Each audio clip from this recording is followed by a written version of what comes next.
was bright Monday afternoon. As usual, I was at my workplace and I was busy putting up the houseboat for my school. Suddenly, from the back, a little tiny skinny girl came and hugged me up and said, "Ma'am, the centerpiece is so pretty and beautiful." I turned around and said, "Yes, who made it?" Like little creative tiny girl.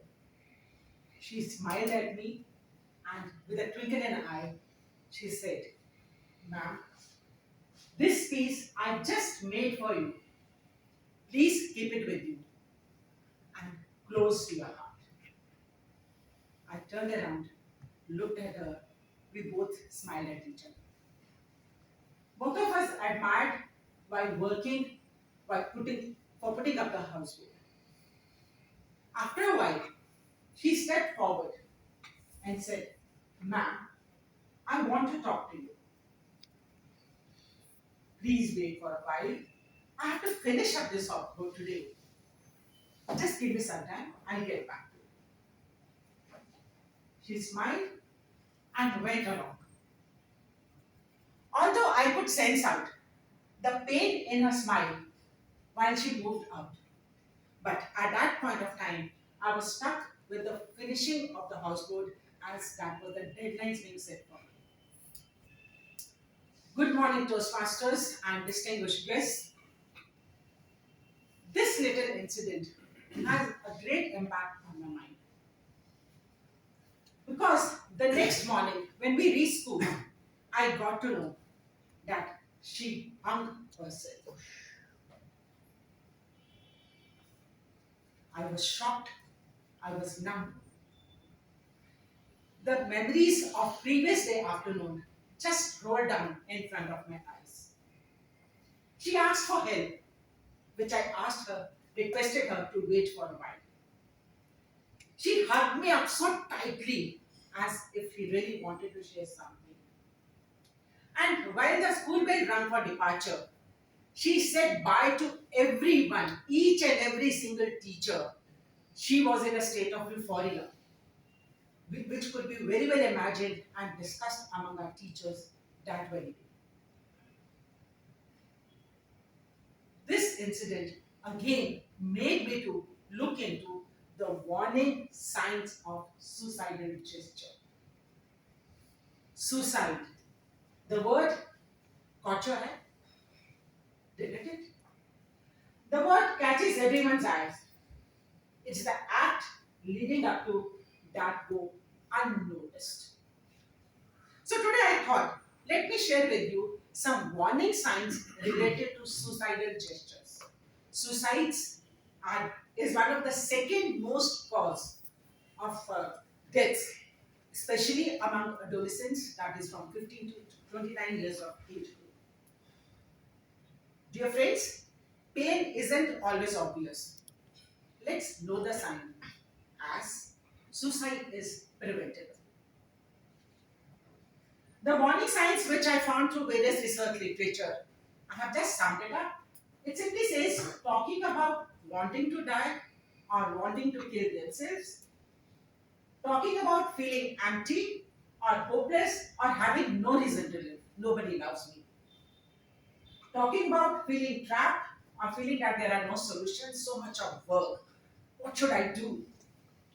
Feeling unbearable emotional or physical pain, talking about a burden to others. I feel that I'm not being accepted in my family. What should I do? Withdrawing from family and friends. When you reach home, you lock yourself into the room and you don't feel like talking to anyone else in the room. Saying goodbye to friends and family. Putting affairs in order, such as making will for a middle-aged person. Taking great risks that could lead to death, such as driving extremely fast. Talking or thinking about death often.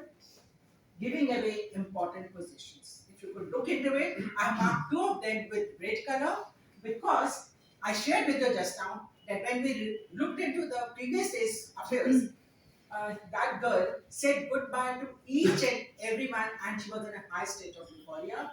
And she told me, "Ma'am, this please is very close to me. Let's keep it to your heart.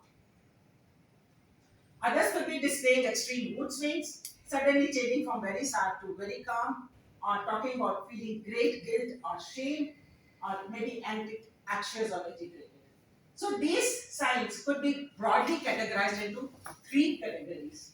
That is, these kind of people either talk, or they show severe kind of mood states, or those are being depicted in their behavior patterns. Suicide is preventable. We need to understand how it is preventable. WHO, in a scheme called Live Life, has put forward certain assumptions. How to tackle it out? It could be limit access to the means of suicide. It could be interact with the media for responsible reporting of suicide, or foster social emotional life skills in adolescents. Adolescents at times are not aware how to deal in stressful situations. So that is very important to make them aware that at what time they need to confront the situation, at what time they need to avoid the situation, at what time they need to express themselves so that they're able to come out with the guilt, whatever they are facing. And most important is awareness raising. Suicide is considered as stigma and taboo.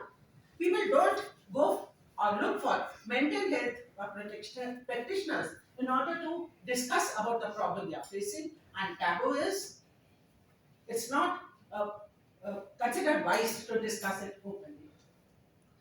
Dear friends, I would make an appeal to you. Spread awareness. You could save a life. And together we will find a way or make one. Why?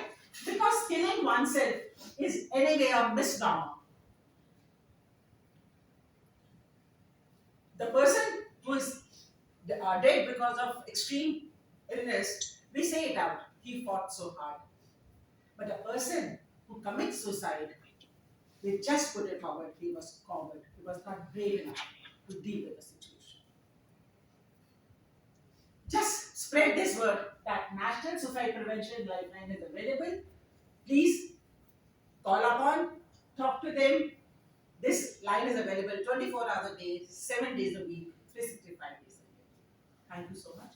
Over to you.